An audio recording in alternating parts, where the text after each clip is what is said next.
Olá, tudo bem com você? Que bom ter você aqui para mais um estudo, mais uma lição, onde nós estamos estudando o livro de Atos dos Apóstolos. O nosso tema central é o cristianismo pioneiro e na aula de hoje nós vamos ver a respeito da ampliação da igreja.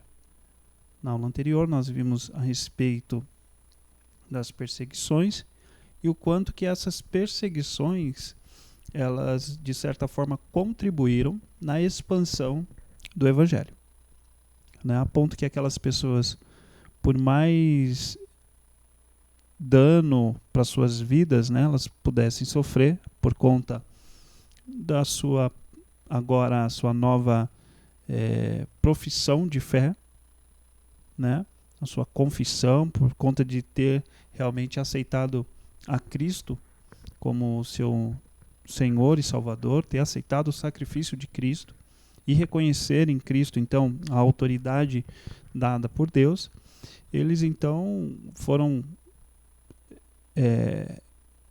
capacitados através do Espírito Santo com ousadia, né, e desprendimento, até mesmo de suas vidas, a ponto de, por onde passavam, então, eles falavam, né, a respeito do Evangelho de Deus. Eles anunciavam as boas novas. Então hoje nós vamos ver então a respeito da ampliação da igreja. E nós vamos ver alguns aspectos importantes. Então peço a você desde já que separe um momento aí, reserve um momento em um local adequado, para que a gente possa aprender junto, né, e poder abstrair desse conteúdo que será ministrado, então, para as nossas vidas, o melhor dele, tá bom? Então o texto áureo está lá em Atos, no capítulo 8, versículo 4, que diz: no entanto, os que foram dispersos iam por toda parte, anunciando a palavra. Como dissemos no estudo anterior, a perseguição sempre se torna uma força motivadora para o testemunho ousado da fé. E o resultado é sempre a expansão do reino de Deus. Por mais paradoxal que pareça, é assim que acontece na dinâmica do reino. A partir do capítulo 8, inicia-se uma perseguição que se estende por todo o mundo antigo. Os cristãos foram dispersos como um vento, levando as sementes do evangelho que, onde caíam, frutificavam. Por essa razão, esse movimento de expansão marcou a história do cristianismo. Estudaremos especificamente alguns desses eventos, realçando o ensino da universalidade do evangelho. Então, o nosso objetivo hoje é justamente ver essa universalidade do evangelho, que ela não é exclusiva de um povo, ela não é exclusiva de um grupo, mas o evangelho ele tem que ser anunciado para toda e qualquer criatura. Então, casos importantes que mostram a universalidade do evangelho. O crescimento da igreja sem a presença dos apóstolos, tá? Então, esse é um primeiro fator importante aí, né? Que houve o crescimento mesmo sem a presença dos apóstolos em si. A perseguição que resultou no crescimento numérico da igreja. Aí nós vemos uma pessoa, né, um personagem, que ele foi protagonista nesse sentido de levar o evangelho além dos limites do povo judeu, tá? Que é Filipe. E o objetivo é a evangelização a outras raças e grupos étnicos, ultrapassando barreiras raciais. Então, a igreja cresce sem a presença dos apóstolos. O texto que nós vamos ler está lá em Atos, capítulo 8, versículo 1 ao 25. Naquele dia levantou-se grande perseguição contra a igreja que estava em Jerusalém, e todos, exceto os apóstolos, foram dispersos pelas regiões da Judéia e da Samaria. E uns homens piedosos sepultaram Estevão e fizeram grande pranto sobre ele. Saulo, porém, assolava a igreja, entrando pelas casas e arrastando homens e mulheres, os entregava à prisão. No entanto, os que foram dispersos iam por toda parte anunciando a palavra. E descendo Filipe, a cidade de Samaria, pregava-lhes a Cristo. As multidões escutavam unânimes as coisas que Filipe dizia, ouvindo e vendo os sinais que operava, pois saíam de muitos possessos os espíritos imundos, clamando em alta voz, e muitos paralíticos e coxas foram curados. pelo que houve grande alegria naquela cidade. Ora, estava ali certo homem chamado Simão, que vinha exercendo naquela cidade a arte mágica, fazendo pasmar o povo da Samaria e dizendo ser ele uma grande personagem, a qual todos atendiam desde o menor até o maior, dizendo: este é o poder de Deus que se chama grande. Eles o atendiam porque já desde muito tempo os via fazendo pasmar com suas artes mágicas. Mas quando creram em Filipe, que lhes pregava acerca do reino de Deus e do nome de Jesus, batizavam-se homens e mulheres. E creu até o próprio Simão, e sendo batizado ficou de contínuo com Filipe e admirava-se vendo os sinais e os grandes milagres que se faziam. Os apóstolos, pois, que estavam em Jerusalém, tendo ouvido que os de Samaria haviam recebido a palavra de Deus, enviaram-lhes Pedro e João, os quais, tendo descido, oraram por eles para que recebessem o Espírito Santo, porque sobre nenhum deles havia ele descido ainda, mas somente tinham sido batizados em nome do Senhor Jesus. Então lhes impuseram as mãos e eles receberam o Espírito Santo. Quando Simão viu que pela imposição das mãos dos apóstolos se dava o Espírito Santo, ofereceu-lhes dinheiro, dizendo: dai-me também a mim esse poder, para que aquele sobre quem eu impuser as mãos receba o Espírito Santo. Mas disse-lhe Pedro: vá tua prata contigo à perdição, pois cuidastes adquirir com dinheiro o dom de Deus. Tu não tens parte nem sorte nesse ministério, porque o teu coração não é reto diante de Deus. Arrepende-te, pois, desta tua maldade e roga ao Senhor para que porventura te seja perdoado o pensamento do teu coração, pois vejo que estás em fel de amargura e em laços de iniquidade. Respondendo, porém, Simão disse: rogai vós por mim ao Senhor, para que nada do que haveis dito venha sobre mim. Eles, pois, havendo testificado e falado a palavra do Senhor, voltando para Jerusalém, evangelizavam muitas aldeias dos samaritanos. Então, nós vemos aqui o relato bíblico, né? Filipe foi um dos primeiros diáconos que alcançou o povo de Samaria. Ele continuou pregando naquela cidade e muitos aceitaram as boas novas do evangelho, como nós vimos. Até mesmo um homem chamado Simão, que praticava artes mágicas, enganando muitas pessoas, pensando ser pelo poder de Deus que ele fazia tais coisas. Converteu-se, né, Simão, e também foi batizado. Pedro e João foram enviados pelos outros apóstolos para se certificarem de tal acontecimento. Chegando lá, eles oraram ao Senhor para que eles também recebessem o selo da sua salvação, o Espírito Santo de Deus. Simão, ao ver que os apóstolos tinham poder de orar para que os crentes recebessem o Espírito Santo, ele quis comprar aquele poder. Sendo repreendido pelos apóstolos, Simão compreendeu o que havia feito e se arrependeu de seu pecado. No retorno para Jerusalém, os apóstolos aproveitaram todas as oportunidades para evangelizar nas aldeias por onde passavam. Então, este é o primeiro relato. Então, agora nós vamos ver que a mão de Deus ela estava operando, né, o crescimento da igreja. É a continuação do texto bíblico. Mas um anjo do Senhor falou a Filipe dizendo: levanta-te e vai em direção do sul pelo caminho que desce de Jerusalém a Gaza, o qual está deserto. E levantou-se e foi. E eis que um etíope, eunuco, mordomo, mor de Cândace, rainha dos etíopes, o qual era superintendente de todos os seus tesouros e tinha ido a Jerusalém para adorar, regressava e, sentado no seu carro, lia o profeta Isaías. Disse o Espírito a Filipe: chega-te e ajunta-te a esse carro. E correndo Filipe ouviu que lia o profeta Isaías e disse: entendes porventura o que estás lendo? Ele respondeu: pois como poderei entender, se alguém não me ensinar? E rogou a Filipe que subisse e com ele se sentasse. Ora, a passagem da escritura que estava lendo era esta: foi levado como ovelha ao matadouro, e como está mudo o cordeiro diante do que o tosquia, assim ele não abre a sua boca. Na sua humilhação foi tirado o seu julgamento. Quem contará a sua geração?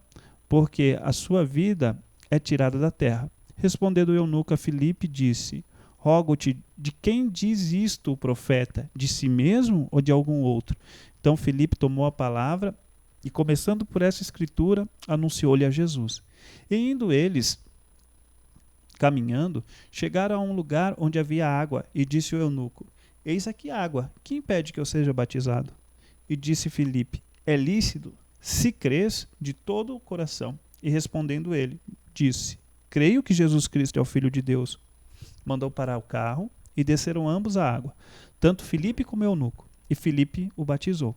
Quando saíram da água, o Espírito do Senhor arrebatou a Filipe e não ouviu mais o eunuco, que jubiloso seguiu o seu caminho. Mas Filipe achou-se em Azoto e, indo passando, evangelizava todas as cidades até que chegou a Cesareia. Então, esse é o relato bíblico. E aqui nós vimos então que Filipe e a conversão do graduado etíope eunuco. Algo extraordinário aconteceu na vida de Filipe. O anjo veio lhe dar instruções sobre a próxima tarefa. Ele deveria seguir para o sul, pelo deserto entre Jerusalém e Gaza. Só um parênteses aqui. Na época, existiam duas estradas que ligavam essas duas cidades. Uma que atravessava várias cidades populosas e outra atravessava o deserto. Tá? Então, só para a gente ter esse cenário. Então, a ordem para que Filipe atravessasse o deserto, ou seja, o caminho menos populoso. E se a gente for ver, né, a gente está vendo sobre a ampliação do evangelho, sobre a ampliação da igreja. E a rota que o Espírito Santo dá a Filipe é uma rota deserta, mas tinha um objetivo. Nós vemos aqui que tinha o eunuco ali. E ele estava, de certa forma, sedento pela palavra, né? Então, Filipe foi enviado pela rota menos provável, mas ao obedecer teve o privilégio de pregar o evangelho e batizar o administrador da rainha Candace, da Etiópia. Logo após, Filipe foi levado por Deus para a cidade de Azoto, considerada uma das Pentápolis, ou seja, uma das 5 cidades dos filisteus, e de lá continuou sua missão de cidade em cidade até Cesareia. Por mais estranho que possa parecer uma ordem de Deus, ela deve ser cumprida, pois sempre traz glória ao seu nome e bênçãos para o obediente.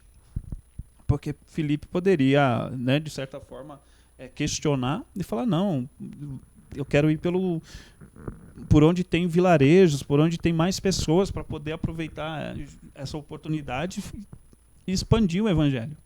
Mas ali, quando ele se depara então com esse eunuco que está lendo, né, o profeta Isaías, e não está entendendo ali o que ele está lendo, e quando Filipe então pergunta a ele, olha, você entende o que você está lendo? Ele fala, não, como que eu vou entender? E ele faz o convite então para que Filipe suba, né, ali junto com ele ao carro, e então Filipe vê aquela oportunidade e anuncia Jesus Cristo. Então, primeira coisa que nós vemos, a obediência de Filipe. Nós vemos aqui muito claro que Filipe ele estava muito sensível às ordens de Deus. E uma outra questão que nós vemos, Filipe ele não perdeu a oportunidade que Deus lhe deu. Nós não temos relatos bíblicos, nós não sabemos quantas pessoas foram alcançadas através da vida desse etíope, desse eunuco, né? Mas certamente, pela motivação a qual ele saiu, com certeza ele deve ter anunciado a outras pessoas a respeito disso que ele ouviu de Filipe, dessas boas novas de Cristo. Com certeza ele levou isso adiante. Então, de certa forma, esse evangelho ele chegou até a rainha, né, até a Etiópia, e com certeza pessoas ali foram levadas a Cristo por intermédio desse eunuco. Então, não despreze nenhuma oportunidade que Deus te dá. Não sejamos desobedientes à ordem de Deus. Então, só para que a gente possa refletir um pouco. Há alguma ordem de Deus que você esteja com dificuldade em cumprir? Tem algo assim que você fala, isso para mim não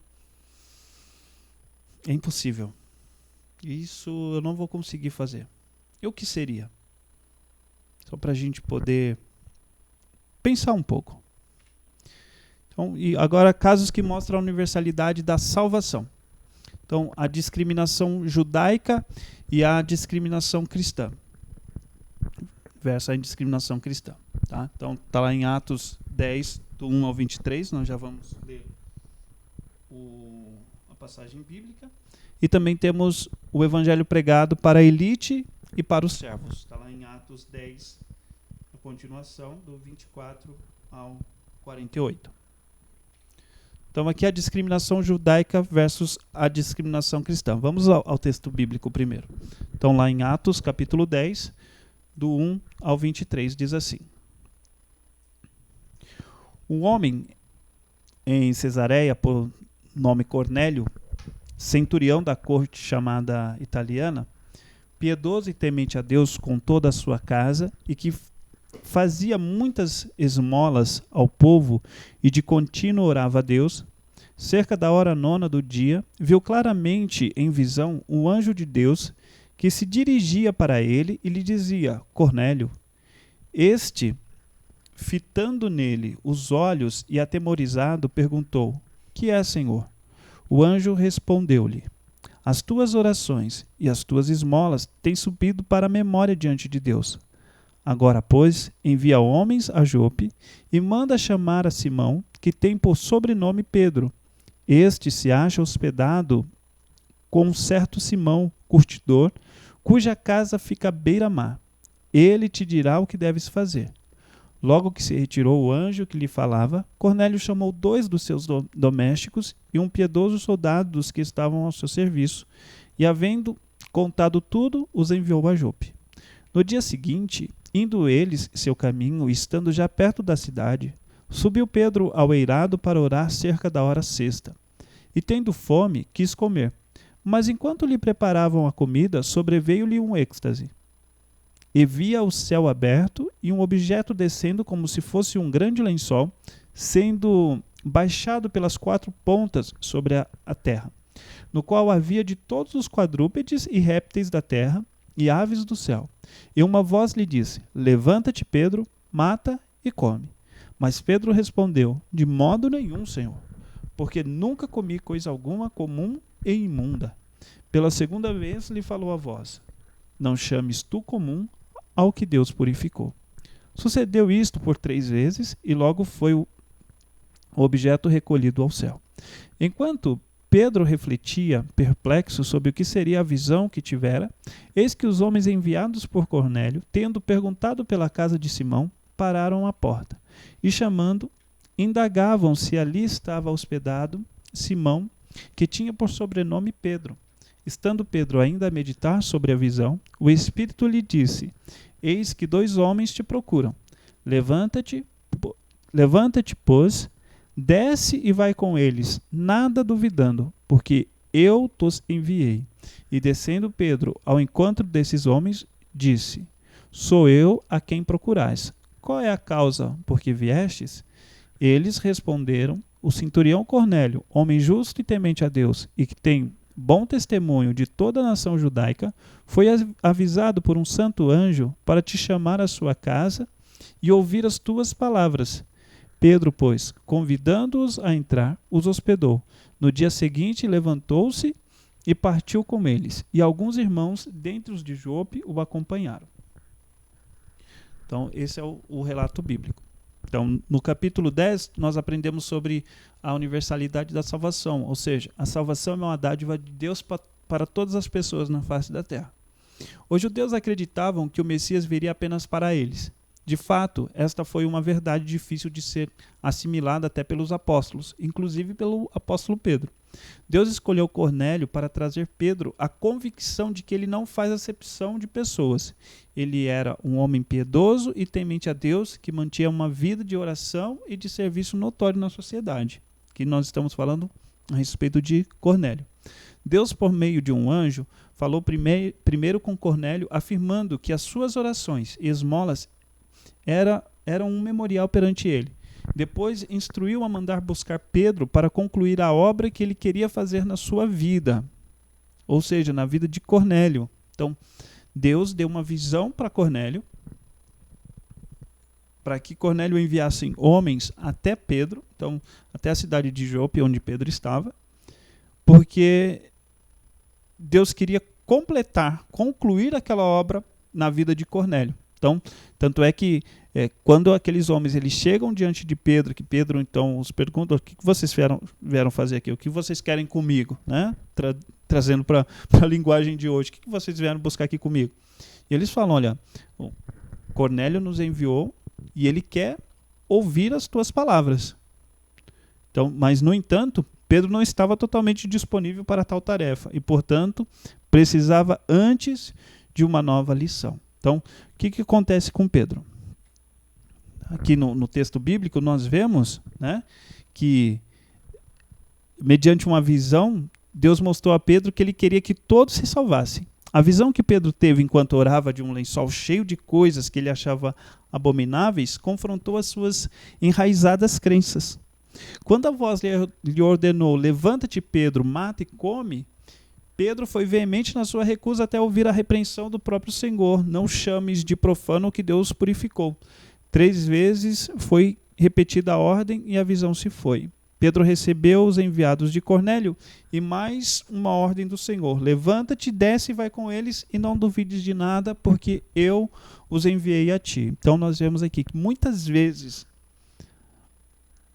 nós temos uma religiosidade tão aguçada nas nossas vidas que nos impede de viver as novidades de Deus.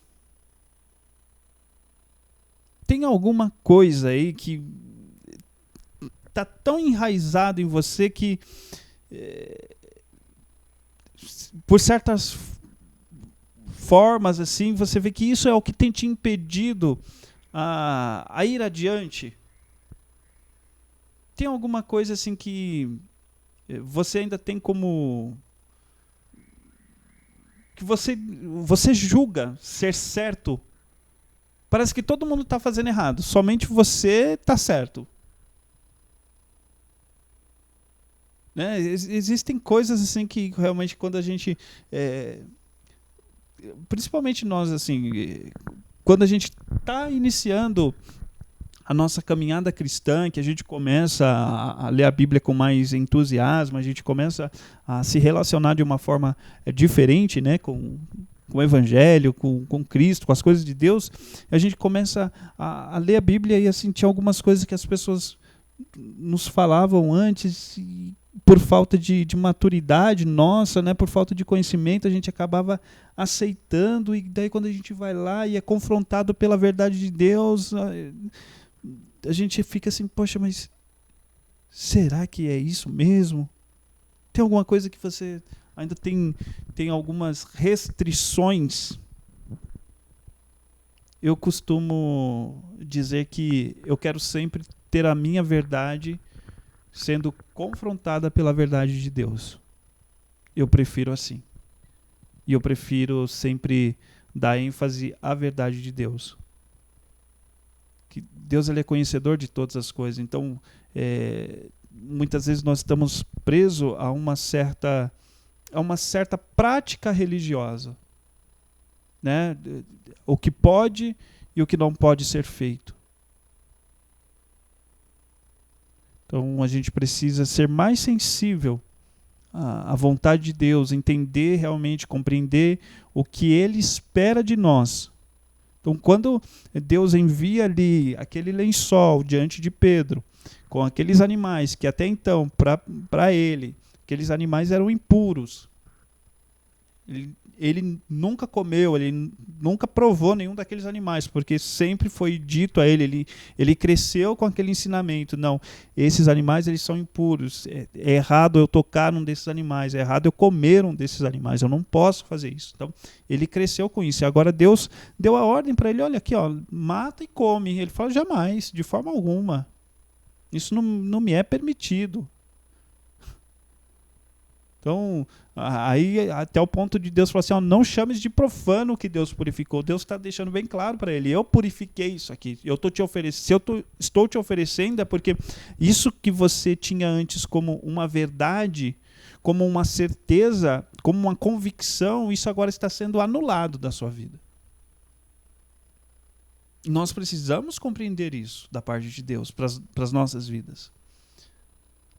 Então, nós vemos ali que Pedro, ele até foi, né? Mas mesmo assim ele foi meio duvidoso pelo caminho. Nós vamos ver aqui a continuação do texto, né? O evangelho pregado para a elite e para os servos. Então, o restante deste capítulo, do capítulo 10, é um relato extraordinário do poder de Deus para alcançar todas as pessoas de todas as raças, tribos, povos e nações com o seu amor salvífico, usando discípulos que ainda estavam lutando com os seus preconceitos e crenças equivocadas. Então, Pedro foi com os enviados de Cornélio, confessou seus preconceitos e as demonstrações do Senhor, e então compartilhou as boas novas de salvação para todos os povos. Enquanto ainda falava, foi surpreendido por outra extraordinária lição do Senhor. Poderosamente, o Espírito de Deus encheu a vida de todos, parentes e amigos de Cornélio que estavam presentes, fazendo-os falar em línguas e engrandecer a Deus. Mediante a pública profissão de fé, todos foram batizados, mas Pedro ainda se mostrou admirado que os gentios também que aos gentios também fosse dado o dom do Espírito Santo. Perdão aqui pelo erro. Mas vamos ver aqui no texto bíblico essa continuação, então. Então, aqui, a partir do versículo 24, diz assim: No outro dia, entrou em Cesareia, e Cornélio os esperava, tendo reunido os seus parentes e amigos mais íntimos. Quando Pedro ia entrar, veio-lhe Cornélio ao encontro, e prostrando-se a seus pés, o adorou. Mas Pedro o ergueu, dizendo: Levanta-te, que eu também sou homem.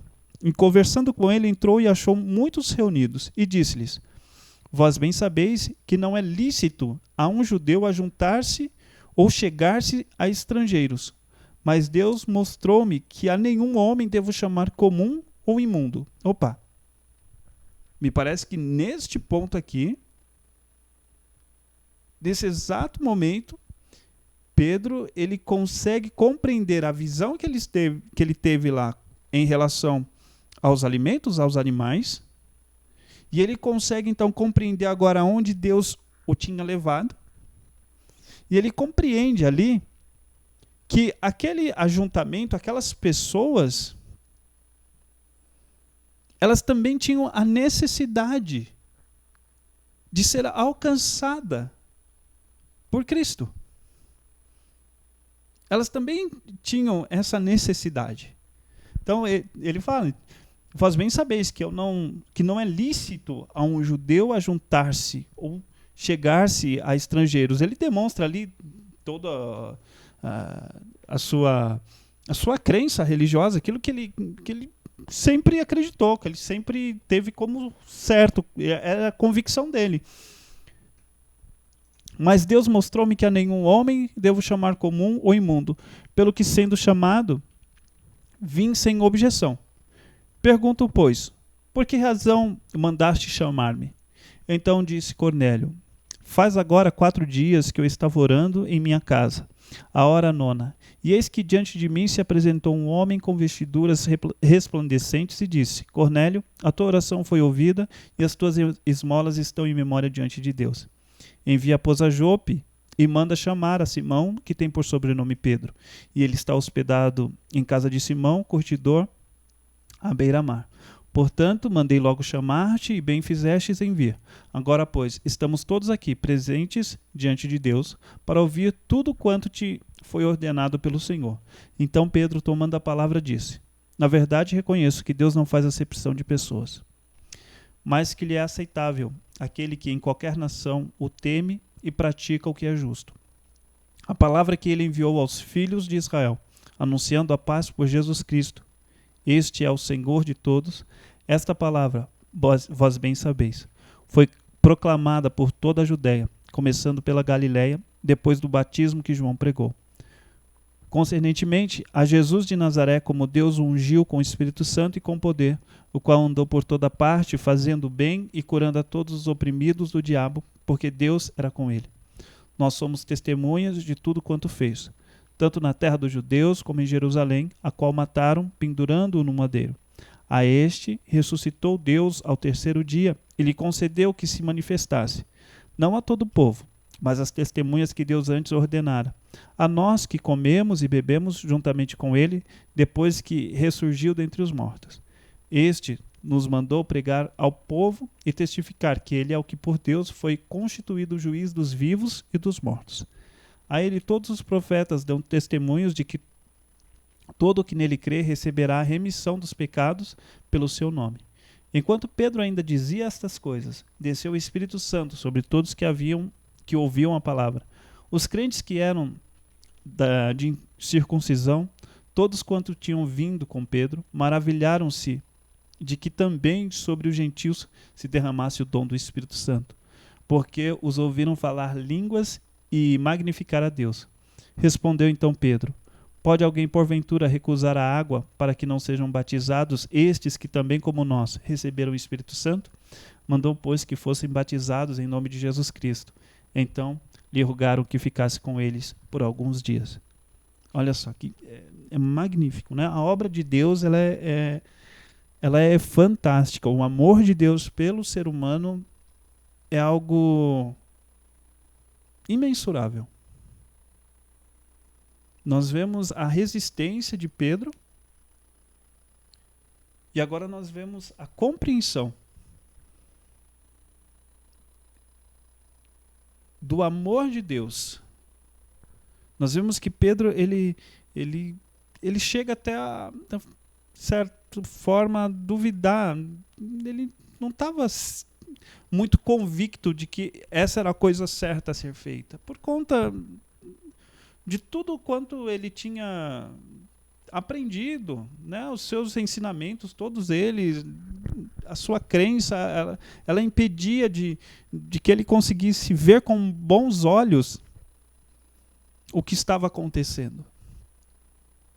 Mas Deus ele é surpreendente. Então Pedro ele conseguiu assimilar. Peraí, aquilo que antes estava reservado a nós, agora Deus está dizendo que é de todos. Não é mais exclusivo. Nós temos que levar adiante. E ele ficou ainda mais admirado ao ver que aqueles que estavam ali, que estavam ouvindo, né, a testificação, o testemunho dele, ele falando a respeito de Cristo, né, da obra de Cristo e tudo, da pessoa de Jesus Cristo, enquanto ele ainda estava anunciando aquelas palavras, aquele povo ali, eles foram cheios do Espírito Santo. Então a conclusão dele é: tem alguma coisa aqui que impeça de que esses homens sejam batizados? E todos chegam à conclusão de que não, que eles também tinham direito. Então, vejam o amor de Deus. É o amor de Deus sendo expandido a toda e qualquer criatura, né? O objetivo de Deus é que todas as pessoas de todas as raças, tribos, povos e nações, elas sejam atingidas, elas sejam impactadas com o seu amor. Então, não é exclusivo meu e seu. Não sejamos egoístas a ponto de querer limitar isso a nós, mas vamos levar adiante.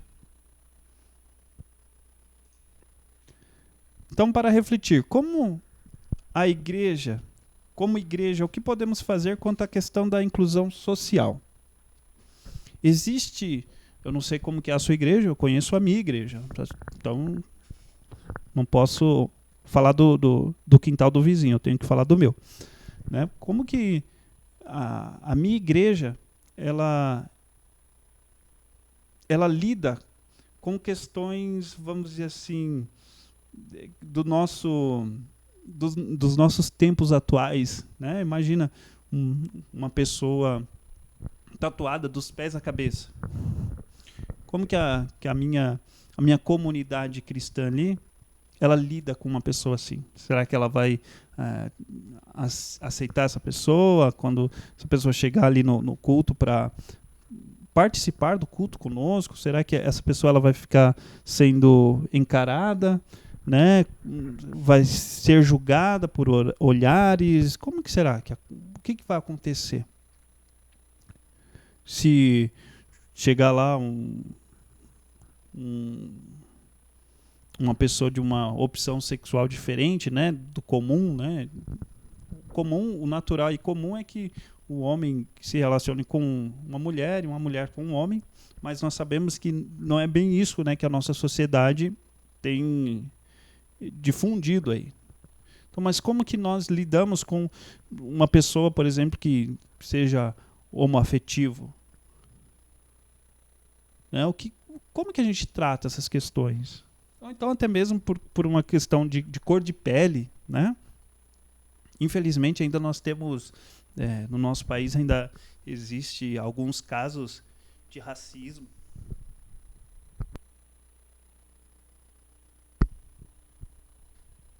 Como que a gente lida com isso? Então, como igreja, o que podemos fazer quanto à questão da inclusão social? Tá? Só para a gente poder refletir.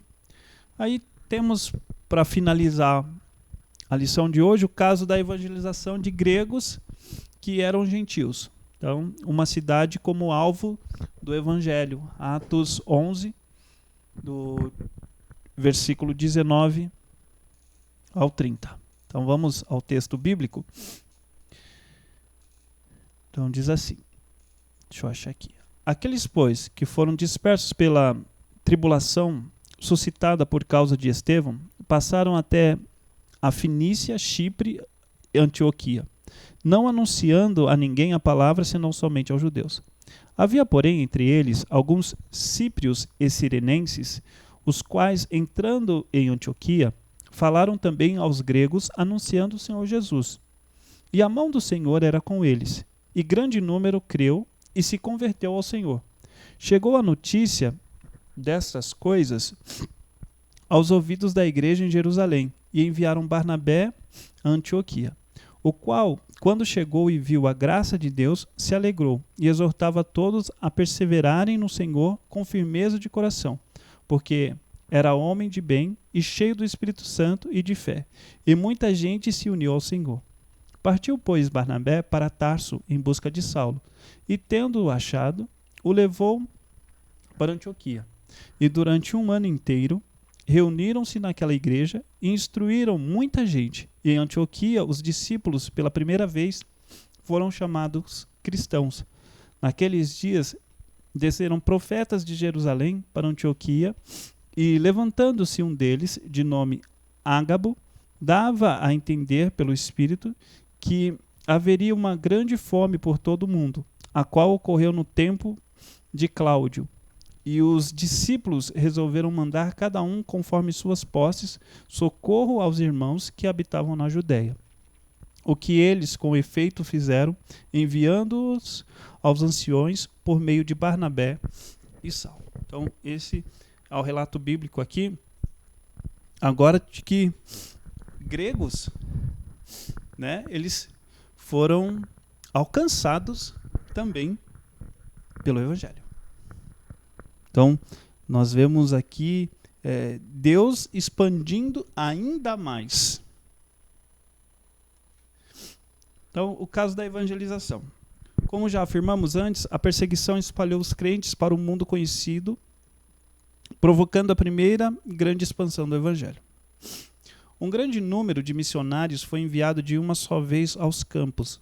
Os que foram para a Fenícia, Chipre e Antioquia ficaram quase todos circunscritos, ou seja, limitados aos judeus. Mas alguns eram de Chipre e de Cirene. Quando chegaram a Antioquia, foram evangelizar os gregos, que eram gentios, e muitos se converteram. Quando os apóstolos que estavam em Jerusalém ouviram o que estava acontecendo, enviaram Barnabé para se certificar dos fatos. Barnabé ficou maravilhado e por dias fortalecia com a palavra do Senhor, e muitos outros também se convertiam. Barnabé, aproveitando a viagem, foi buscar Paulo, que estava em Tarso, e levá-lo para Antioquia, onde ficaram por um ano inteiro, firmando a Igreja de Cristo. Então foi nesse lugar que os seguidores de Cristo foram denominados de cristãos. A cidade se tornou um marco no início da era cristã. Então tem algo interessante aqui, né, que a partir deste momento, nessa localidade, né, que os seguidores de Cristo então passam a ser denominados como cristãos. Então aqui nós temos a origem, a nossa origem, né, de cristãos. Então foi aqui na cidade de Antioquia, justamente ali para os gregos, né, que eram na sua maioria os gentios, e eles ali ouviram Barnabé, né, a falar sobre Cristo, testemunhar sobre Cristo, e eles acabaram então ficando maravilhados com tudo aquilo, e muitos se converteram. Então nós vemos que Deus ele tem um propósito em todas as coisas, em todas as suas ações, né? E que o evangelho ele não está limitado. Mais uma vez, o evangelho ele não está limitado a um povo. O evangelho não é exclusivo de uma denominação, de uma religião. Deus deu uma ordem, né? Ide por todo o mundo. Através da pessoa de Jesus, Deus dá uma ordem. Ide por todo o mundo e fazer o quê? Pregar o evangelho, anunciar o evangelho, anunciar as boas novas de Cristo. Esse é o nosso papel, essa é a nossa função como cristãos, como homens e mulheres que aceitaram e receberam a Cristo.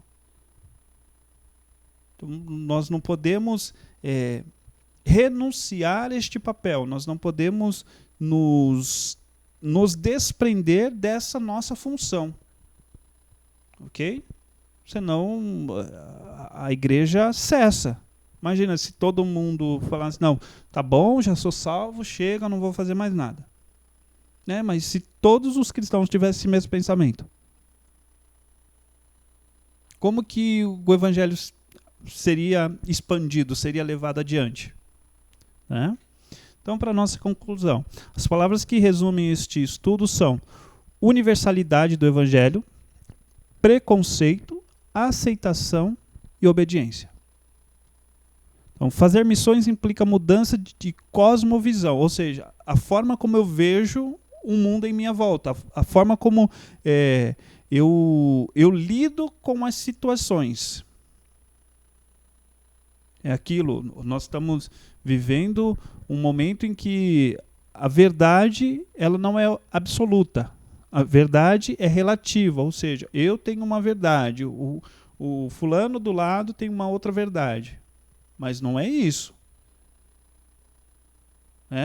Vou dar um exemplo aqui. Nós aprendemos desde criança, na escola, que 2 mais 2 é 4. Daí, de repente, chega alguém e fala, não, agora mudou tudo. Agora você pode dizer que 2 mais 2 é 5, ou que 2 mais 2 é 3. Isso é verdade? Existe uma verdade absoluta que foi comprovado que não, o resultado de 2 mais 2 é 4. E existe uma verdade revelada através das Escrituras que Jesus Cristo é o Filho de Deus. Isto é uma verdade, é uma afirmação.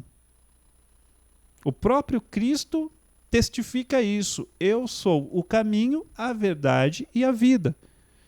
Mas para muitos, nos dias de hoje, como a verdade é relativa, né? Cada um tem o seu pensamento daquilo que é certo ou não, acaba destupando isso. Então a gente precisa ver, né, o que está acontecendo em nossa volta, né, com muitas coisas aí do comportamento humano, que antes o que era certo deixou de ser certo. Então nós precisamos entender, o que é aceitável e o que não é aceitável. E a nossa base é sempre a Bíblia. Então é aquilo, eu quero que a minha verdade ela seja confrontada com a verdade de Deus. Eu estou errado perante Deus, então eu vou lá, Senhor, desculpa, perdão, pela forma como eu pensei, pela forma como eu agi, pensei que eu estava agindo de acordo com a tua palavra, e não é bem assim. Nós vemos o caso de Pedro. Pedro acreditava que aquilo que ele estava fazendo, a renúncia, né, de não querer aqueles animais, aqueles alimentos, não, porque eu aprendi assim, essa é a minha crença. Essa é a minha convicção. Então, não é bem isso. Nós precisamos deixar com que nós sejamos moldados pela palavra de Deus. É aquilo que está na palavra de Deus, contém na palavra de Deus. Isso vem de Deus, ok. Isso vem do homem, opa, eu posso refutar. Se vem do homem, eu posso questionar. Eu posso debater. Agora, se vem de Deus, eu tenho que aceitar. Ok? Então, acredito que cada um de nós foi desafiado a rever seus próprios preconceitos. Então, fala a respeito de preconceitos. O que é preconceito? É um conceito pré de algo. Você julgar, tem um dito popular, né? Julgar o livro pela capa. Você não leu a história, mas por conta da capa não ser muito bonita, você fala, não, nem vou abrir. Ou então, vou deixar de assistir um filme pelo título, né? Eu vi lá o nome do filme, não gostei desse nome, não vou assistir o filme. Então, nós precisamos deixar esses preconceitos de lado. E muitos dos nossos preconceitos, eles são criados porque nós não temos o conhecimento suficiente de uma determinada situação. Então, nós julgamos, nós avaliamos de forma errônea, porque a gente não tem conhecimento e acaba criando, então, alguns pré-conceitos, algumas pré-definições. Então, ainda assim, gostaria de realçar algumas lições que podemos assimilar para a nossa vida.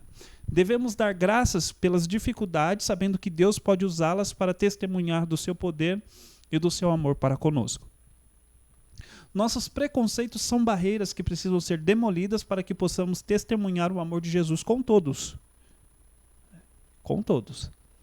Eu vi um pastor... Oh, meu Deus, como que é o nome dele? Cláudio Duarte, em um programa de televisão, se eu não estou enganado, o programa do Raul Gil, e lá eles colocam a pessoa, né, diante de algumas outras, e aquelas pessoas ali fazem algumas perguntas, né? E nesse dia quem estava lá era a filha da Gretchen, né, que agora ela quer ser reconhecida como homem, né, o Tami, e ele então pergunta, né, como seria, né, o Tami pergunta para o pastor como seria se ele, o Tami, fosse assistir um culto na igreja dele, do pastor Cláudio Duarte. E ele fala, ele deixa bem claro que o amor de Deus, ele precisa ser anunciado. Não importa se a pessoa ela tenha uma sexualidade diferente, uma opção sexual diferente. Mas o amor de Deus precisa chegar àquela pessoa. A gente não pode limitar por conta, porque essa pessoa pensa de uma forma diferente, eu não vou falar com ela, porque ela age de uma forma diferente, eu não vou falar com ela. Ele deixou bem claro, olha, eu não aceito, eu como pastor, eu não posso aceitar essa prática como algo certo, porque eu sei perante a palavra de Deus que é algo errado. Mas eu não posso deixar de falar do amor de Deus. E é isso. Nós temos que amar essas pessoas também.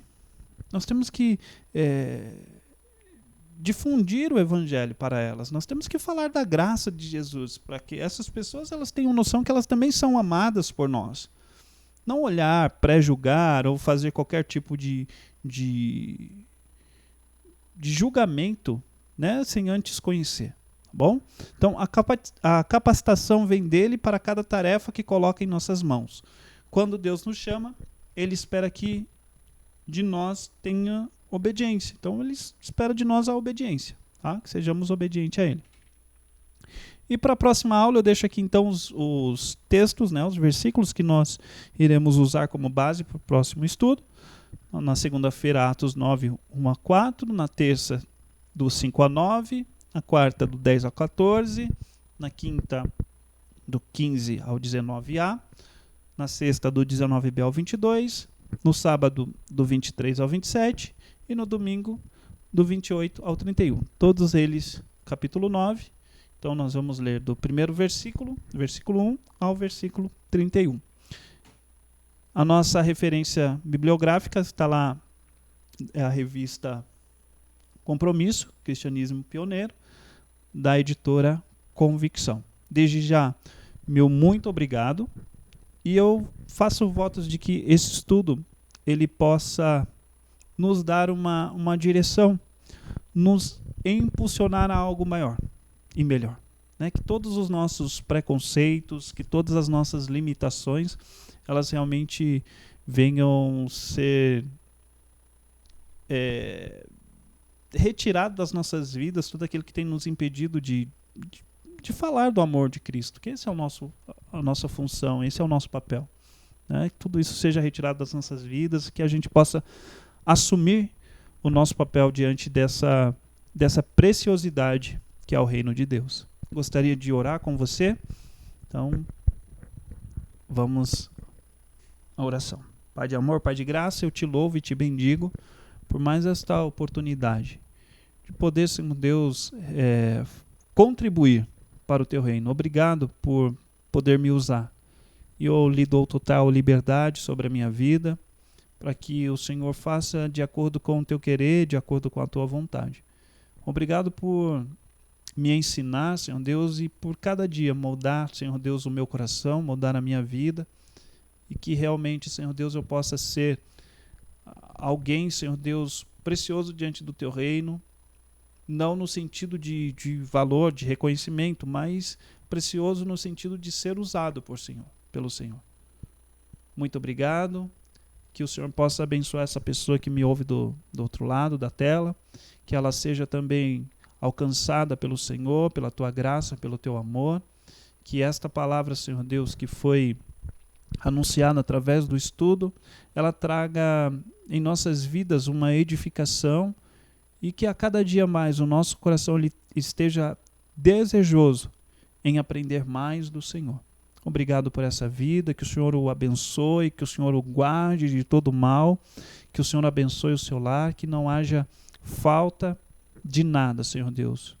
Principalmente, que não haja a falta da tua presença sobre a vida dela. Fica conosco. Essa oração que eu te faço, com perdão dos meus pecados, no nome do teu Filho amado Jesus. Amém.